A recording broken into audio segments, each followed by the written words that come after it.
الرحمن الرحیم اللہم صلی علی سیدنا و مولانا محمد وعلی آل سیدنا و مولانا محمد مبارک وسلم وصلی علیہ۔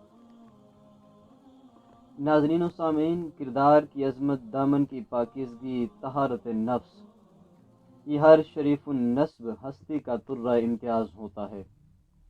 حسب و نسب والا خان اپنے دین کا محافظ اور اپنی خاندانی روایات کا امین ہوتا ہے۔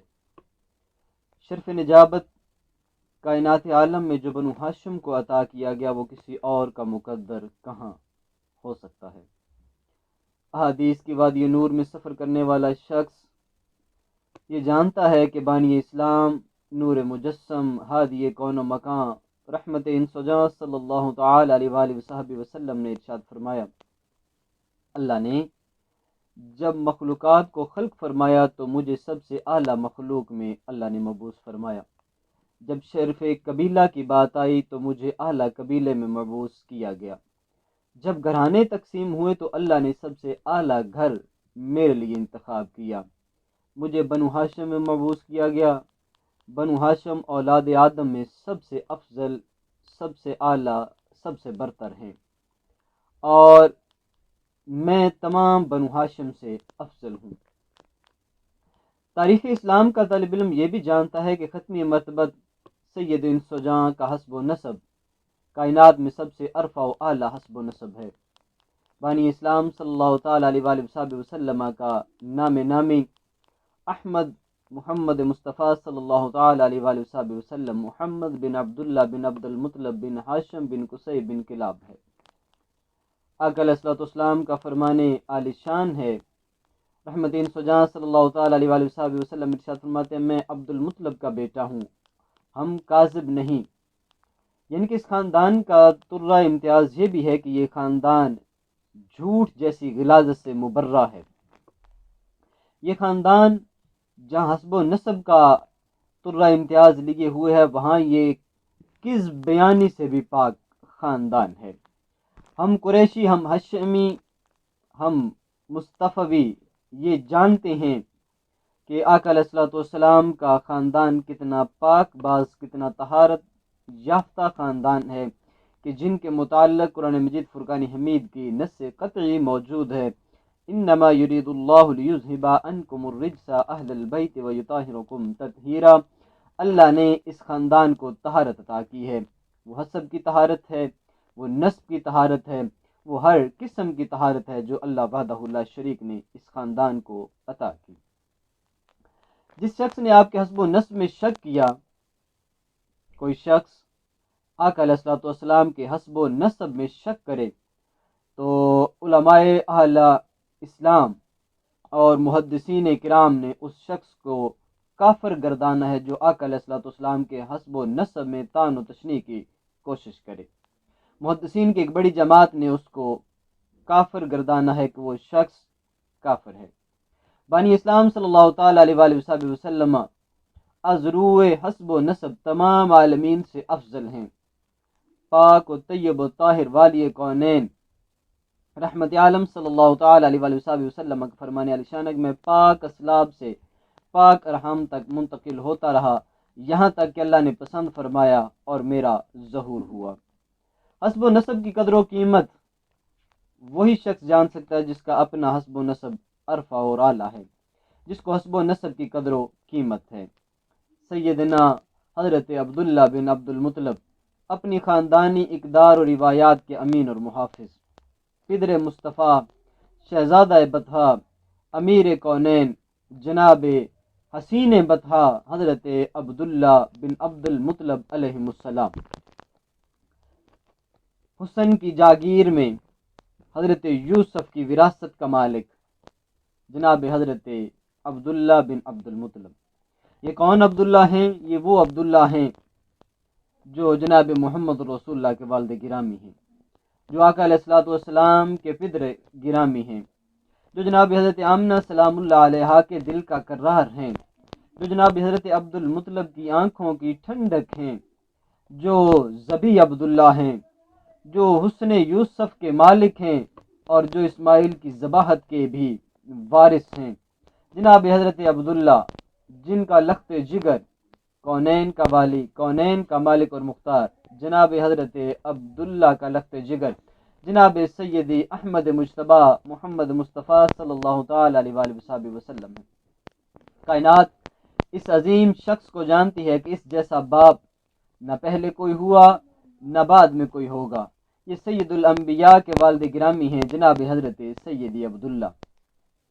مورخین کے نزدیک، تاریخ دانوں کے نزدیک اور سیدی احمد مجتبیٰ محمد مصطفیٰ صلی اللہ تعالی علیہ وآلہ وصحبہ وسلم کی سیرت نگاروں نے یہ بات لکھی ہے کہ حضرت عبداللہ اپنی عمر کی 24 بہاریں اس وقت تک دیکھ چکے تھے جب حضرت سیدی عبدالمطلب نے آپ کا عقد جناب حضرت سیدہ آمنہ بنت وہب سے کیا۔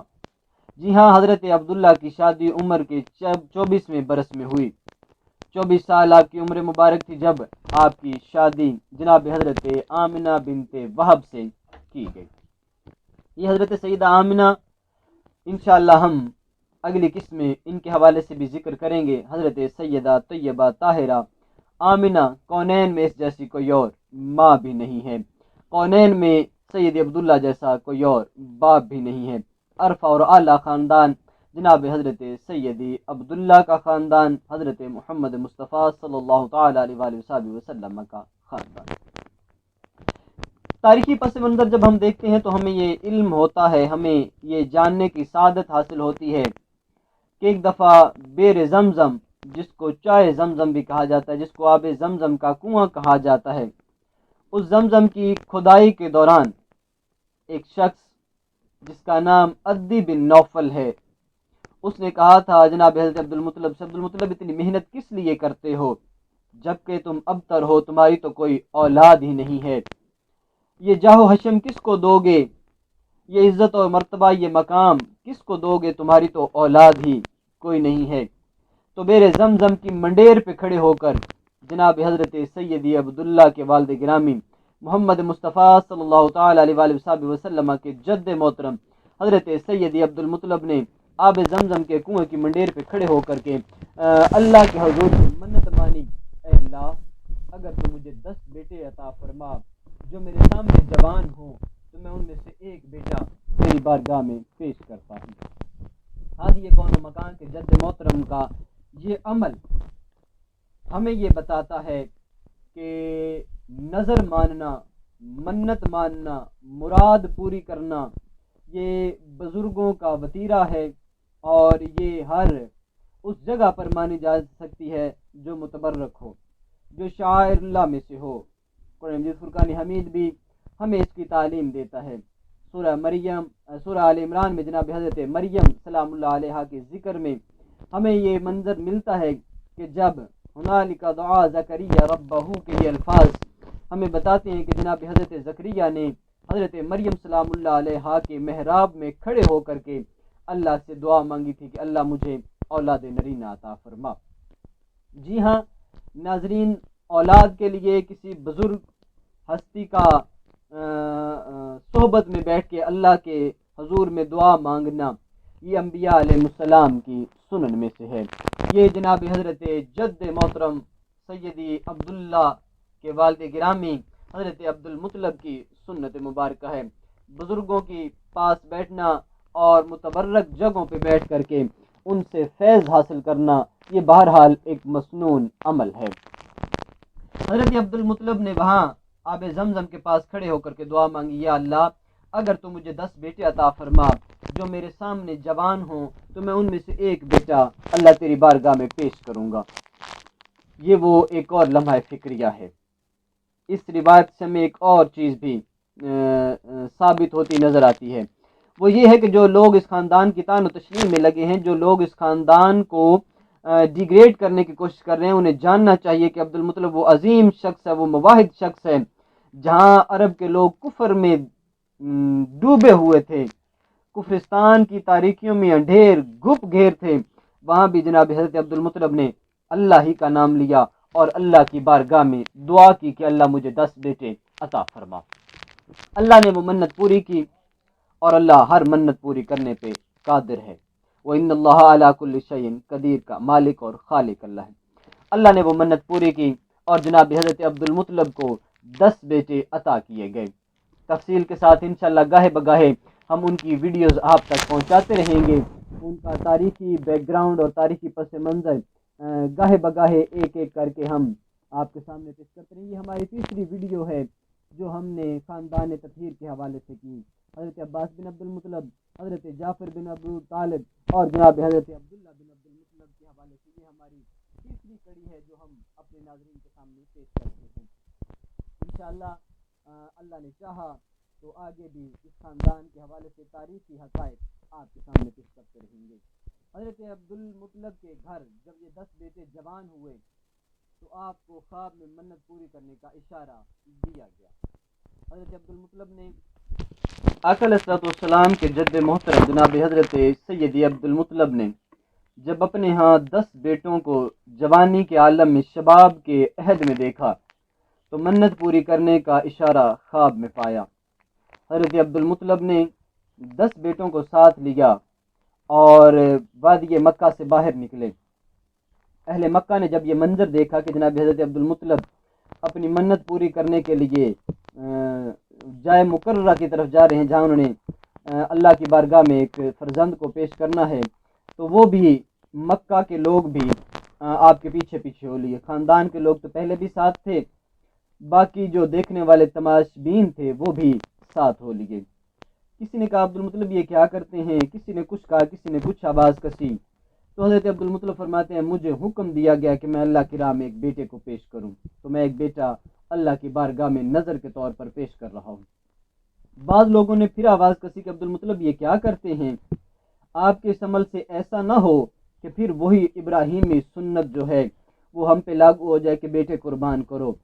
یہ جملہ بھی سیرت کی کتب میں موجود ہے اور ہمیں یہ سمجھنے کے لیے کافی ہے کہ ان لوگوں کا کچھ بھی اعتقاد ہو، کچھ بھی نظریہ ہو، کچھ بھی مذہب و مسلک ہو، لیکن وہ یہ جانتے تھے کہ یہ خاندان ابراہیم علیہ السلام کے ورثاء کا خاندان ہے۔ جس طرح ابراہیم علیہ السلام نے بیٹا قربان کیا تھا اور ان کی سنت پر یہ عمل آج بھی چلتا آ رہا ہے کہ قربانی کی جاتی ہے، کہیں ایسا نہ ہو کہ حضرت عبداللہ کے والد گرامی جناب حضرت عبد المطلب اپنے بیٹے کو قربان کریں اور وہی حضرت ابراہیم علیہ السلام کی جو روش ہے اس روش پہ قربان کریں، تو کہیں ایسا نہ ہو باقی لوگوں کے لیے یہ عمل جو ہے یہ واجب کر دیا جائے۔ یہ نظریہ بھی کتب میں ہمیں ملتا ہے۔ بین السطور جو لفظ ہوتی ہیں وہ ہمیں یہ چیزیں دیکھنی چاہیے اور پرکھنی چاہیے کہ یہ عقیدہ ان لوگوں کا بھی تھا جو لات و عزا اور منات کو ماننے والے تھے۔ ہمیں یہ سمجھنا چاہیے کہ لات اور عزا کے ماننے والے بھی یہ جانتے تھے کہ جناب حضرت سیدی عبد المطلب جو عمل کر رہے ہیں، جو فعل کر رہے ہیں، وہ اللہ کی بارگاہ میں مقبول ترین عمل ہے، اور انہیں یہ ڈر اور خوف پیدا ہوا کہ کہیں ایسا نہ ہو کہ ہمیں بھی یہ حکم دیا جائے کہ تم بھی بیٹے بارگاہ میں پیش کرو۔ اس ڈر سے انہوں نے حضرت عبد المطلب کو روکنے کی کوشش کی۔ جناب حضرت سید عبد المطلب نے کہا کہ قرآن کرتے ہیں، قرآن اندازی ڈالتے ہیں، تو اس قرآن اندازی کے بیٹوں کے نام لکھتے ہیں، جس بیٹے کا نام نکلا اس کو اللہ کے حضور میں ہم قربان کریں گے، پیش کریں گے۔ جب نام لکھے گئے 10 بیٹوں کے تو قرآن نکلا جناب حضرت سیدی عبداللہ کے نام، جو کہ رسول اللہ کے والد گرامی۔ حضرت عبداللہ کے نام قرآن نکلنا یہ کاتب تقدیر کا فیصلہ ہے، یہ اللہ احکم الحاکمین کی حکمت کے راز ہیں۔ حضرت سیدی عبداللہ کے نام جب یہ قرآن اندازی نکلی تو آپ کی ہمشیرگان اور آپ کے بھائی اور قریبی عزیز و اقارب، آپ کے ننیال اور آپ کے ددیال سے ان لوگوں نے مذمت کی کہ ایسا نہیں ہو سکتا، ہم حضرت عبداللہ کے گلے پہ چھری نہیں چلنے دیں گے۔ حضرت عبد المطلب فرماتے ہیں مجھے حکم ہے تو میں حکم پورا کروں گا۔ کسی کہنے والے نے خود ہی کہا کہ عبداللہ ایسا کریں، پرچی پھر ڈالتے ہیں، قرآن اندازی پھر کرتے ہیں اور دیکھتے ہیں کہ قرآن کس کے نام نکلتا ہے۔ دوبارہ قرآن اندازی کی گئی، دوبارہ نام حضرت عبداللہ کا نکلا، 6 بار کی گئی اور تیسری بار بھی قرآن اندازی حضرت عبداللہ ہی کے نام سے نکلی۔ اس پر جناب حضرت عبد المطلب نے خود ہی غور و فکر کیا، جہاں پہ ایک عرض کرتا چلوں کہ کچھ لوگوں نے کہا کہ کاہن کے پاس گئی کاہنوں کے پاس یہ خاندان نہیں جاتا، یہ قیافہ شناس لوگ نہیں تھے۔ کتابوں میں یہ باتیں بہرحال موجود ہیں، لیکن عقیدہ اور نظریہ بھی انسان کا مضبوط اور محکم ہونا چاہیے۔ یہ خاندان رسول ہے، یہ رسالت مآب خاندان کے لوگ ہیں، اور یہ ابراہیم علیہ السلام کے وارث خاندان لوگ ہیں۔ ومن ذریت ابراہیم، یہ ابراہیم علیہ السلام کی ذریت کے لوگ ہیں۔ یہ قیافہ شناسی اور کہنہ سازی کے عمل سے پاک لوگ ہیں۔ حضرت عبد المطلب نے اپنے عقل سے یہ فیصلہ کیا کہ اس وقت عرب میں جو دیت ہے وہ 10 اونٹوں کی ہے، 10 اونٹ دیت میں دیے جائیں تو قتل معاف ہو جاتا ہے۔ تو آپ نے خود ہی کہا کہ ایک پرچی پہ 10 اونٹوں کا نام لکھا جائے اور ایک پرچی پہ جناب حضرت عبداللہ کا نام لکھا جائے۔ تو اس طرح یہ جو عمل سامنے آتا ہے، 10 اونٹ اور حضرت عبداللہ کا نام، 20 اونٹ حضرت عبداللہ کا نام، 30 اونٹ جناب حضرت عبداللہ کا نام، 40 اونٹ جناب حضرت عبداللہ کا نام، 50 اونٹ حضرت عبداللہ کا نام، 60 اونٹ حضرت عبداللہ کا نام، جہاں تک کہ یہ گنتی 100 تک پہنچتی ہے، اور پھر جا کے قرآن اندازی جو ہے وہ اونٹوں کے نام سے نکلتی ہے۔ 100 اونٹ عبداللہ کا نام، قربانی کی جو یہ پرچی ہے یہ اونٹوں کے نام سے نکلی۔ حضرت عبد المطلب نے اس کو تشفی اور تسلی کے لیے 3 مرتبہ دہرایا، تینوں مرتبہ اونٹوں کے نام پہ قرآن اندازی نکلی۔ یوں حضرت عبداللہ کے بدلے میں 100 اونٹ نہر کیے گئے۔ یہاں رک کر کے میں ان لوگوں کو دعوت فکر دوں گا جو لوگ کہتے ہیں کہ یہ خاندان غریب خاندان تھا، اس گھر کے پاس تو کوئی چارہ سازی نہیں تھی، یہ خاندان تو بھوک اور افلاس میں مبتلا تھا۔ ایسا نہیں ہے، ہرگز ہرگز ایسا نہیں ہے۔ یہ خاندان بھوک اور افلاس میں مبتلا نہیں تھا، بلکہ یہ خاندان وہ عظیم خاندان ہے جنہوں نے ایک بیٹے کے بدلے میں 100 اونٹوں کی قربانی دی، اور اسلام میں آج بھی قتل کی جو دیت ہے وہ 100 اونٹ ہے۔ اسلام نے اس دیت کو آج بھی برقرار رکھا، اسلام آج بھی اس دیت پر عمل پیرا ہے۔ 100 اونٹ آج بھی دیت کا قتل کا دیت سمجھا جاتا ہے۔ 100 اونٹ یہ کس کی بنیاد ہے؟ یہ بنیاد ہے جناب حضرت عبد المطلب کی، آقا علیہ الصلوۃ والسلام کے جد محترم کی، اور رسول اللہ نے اس کو ایز اٹ از بالکل اسی حالت میں قائم اور دائم رکھا، اور وہی اسلام کا شاعر ہے۔ یہ اسلام کی حقیقت ہے کہ آج بھی یہ دیت جو قتل کی ہے وہ 100 اونٹ ہے۔ اگر یہ غریب خاندان ہوتا تو ان کے پاس 100 اونٹ کہاں سے آئے؟ چلیں ایک لمحے کے لیے ہم سوچتے ہیں کہ 100 اونٹ آ گئے، 100 اونٹوں کو نہر کرنے کے لیے کتنے ملازمین چاہیے، پھر ان کو تقسیم کرنے کے لیے کتنے افراد چاہیے، پھر اس کا لنگر وغیرہ کھانا وغیرہ طعام کا اہتمام کرنا کتنے لوگ اس کے لیے چاہیے۔ وہ سارے کے سارے نوکر جناب حضرت عبد المطلب کے ذاتی نوکر ہیں، وہ خاندان رسول اللہ صلی اللہ تعالیٰ علیہ وآلہ وسلم کے ذاتی خدامین لوگ تھے، جنہوں نے جناب حضرت عبد المطلب کے اس کام میں شامل ہو کر اس کام کو پایا تکمیل تک پہنچایا۔ جی ہاں، 100 اونٹ جناب حضرت سید عبد المطلب نے حکم دیا کہ 100 اونٹ نہر کیے جائیں، لوگوں میں تقسیم کیا جائے راشن، اور جو بچ جائے وہ پہاڑیوں کی چوٹیوں پہ رکھ دیا جائے، اور اعلان کیا جائے کہ چرند پرند مخلوق بھی اس میں سے کھا سکتے، یہ محمد عربی کے بابا کی قربانی ہے۔ جی اتنا بڑا خاندان جنہوں نے 100 اونٹ قربان کیے، آج لوگ انہیں غریب، مفلس اور کنگال ثابت کرنے پہ لگے ہیں۔ الیاذ باللہ، استغفر اللہ۔ یہ بھوکا اور افلاس کا خاندان نہیں تھا، یہ رئیس البتہ امیر ترین لوگ تھے وادی مکہ کے۔ حضرت سید عبداللہ جب اس قربانی سے بچ گئے تو آپ کو مکہ کے لوگ ذبیح کے نام سے جاننے لگے۔ ہمیں حدیث شریف سے یہ واقعہ ملتا ہے، آپ پڑھنا چاہیں تو اس کو سیرت حلبیہ میں آپ دیکھ سکتے ہیں کہ بانی اسلام صلی اللہ تعالیٰ علیہ وآلہ وسلم کی بارگاہ میں ایک بدو آیا، اس نے آپ کو کہا آ کر کے، اے ذبیحوں کے بیٹے مجھے کچھ عطا کیا جائے۔ آقا علیہ السلام نے اس کے اس انداز پر، اس نے رسول اللہ کو ذبیح کا بیٹا کہا، سرکار نے تبسم فرمایا، مسکراہٹ کا اظہار فرمایا، اور اس کو جھولی بھر کے سرکار نے انعام و اکرام سے نوازا۔ بانی اسلام خود بھی ارشاد فرمایا کرتے، انا ابن ذبیحتین، میں 2 ذبیحوں کا بیٹا ہوں، میں 2 ذبیحوں کا بیٹا ہوں۔ بانی اسلام صلی اللہ تعالیٰ علیہ وآلہ وسلم اس لقب پر یا اس کنیت پر یا اس نسبت پر سرکار دو عالم صلی اللہ تعالیٰ علیہ وآلہ وسلم فخر کیا کرتے، انا ابن ذبیحتین، میں 2 ذبیحوں کا بیٹا ہوں، ایک ذبیحہ جناب حضرت اسماعیل اور دوسرے ذبیح جناب حضرت ابراہیم علیہ السلام کا، یہ لخت جگر حضرت ابراہیم علیہ السلام کا وارث یہ شخص جناب حضرت سیدی عبداللہ جو رسول اللہ صلی اللہ تعالیٰ علیہ وسلم کے والد گرامی ہیں۔ عمر کی 24 بہاریں جب دیکھیں تو حضرت عبد المطلب نے آپ کی شادی جناب سیدہ آمنہ بنت وہب سے کر دی۔ 3 دن تک سسرال میں مقیم رہے۔ یہ عرب کا اس وقت کا آپ کہہ سکتے ہیں سوشل جو روایت ہے، یہ عرب کی اس وقت کی سماجی روایت ہے، یہ ایک معاشرتی روایت ہے اس وقت کی کہ 3 دن تک جو داماد ہے وہ سسرال کے گھر قیام کرتا۔ حضرت عبد المطلب کا یہ بیٹا اس وقت 3 دن مسلسل اپنے سسرال میں قیام پذیر رہے۔ جب بہو لے کے جناب حضرت عبد المطلب حضرت عبداللہ کی زوجہ اور سید محمد مصطفیٰ صلی اللہ تعالیٰ علیہ وآلہ وسلم کی والدہ گرامی کو لے کر کے یہ خاندان جب واپس اپنے گھر کی طرف آیا، اپنے کاشانے کی طرف آیا، تو کچھ دنوں کے بعد حضرت عبداللہ تجارت کی غرض سے شام کی طرف گئے۔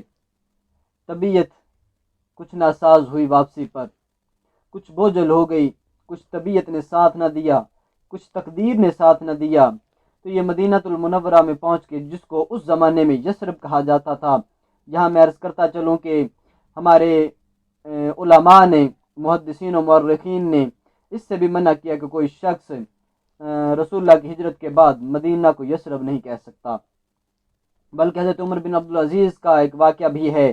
حضرت عمر بن عبدالعزیز کہا کرتے تھے جو بندہ جان بوجھ کر کے مدینہ النبوی کو یثرب کہے، اس کو سزا کے طور پر یہ کہا جائے کہ وہ 20 مرتبہ مدینہ الرسول مدینہ الرسول مدینہ الرسول کہے۔ یہ اس شہر کی عظمت اور فضیلت ہے۔ بانی اسلام کے والد گرامی واپسی پر مدینہ شریف، جس کو اس زمانے میں یثرب کہا جاتا تھا، وہاں رکے۔ وہاں رکنے کی یہ ایک اپنی تاریخ ہے۔ وہاں کیوں رکے؟ وہاں اس لیے رکے کہ ان کے ابا حضور کا ننھیال ہے وہ، جہاں پہ حضرت سیدی عبداللہ رکے۔ کچھ دن وہاں قیام کیا، طبیعت زیادہ ناساز ہو گئی اور آپ نے وہیں وفات پائی۔